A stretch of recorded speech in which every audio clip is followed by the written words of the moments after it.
salah satu penyanyi solo dari kota Cimahi sendiri, yaitu Kamulya Etnik, yang membawakan lagu-lagu Islami dengan nuansa etniknya.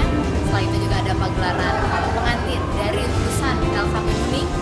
Lalu setelah itu kita ada singing contest, yaitu adalah acara kontes penyanyi di kota Cimahi untuk orang-orang Cimahi pada khususnya dan Bandung pada umumnya, yang disponsori oleh Purwacaraka. Kurang lebih acara untuk hari itu sorenya kebetulan kita ada acara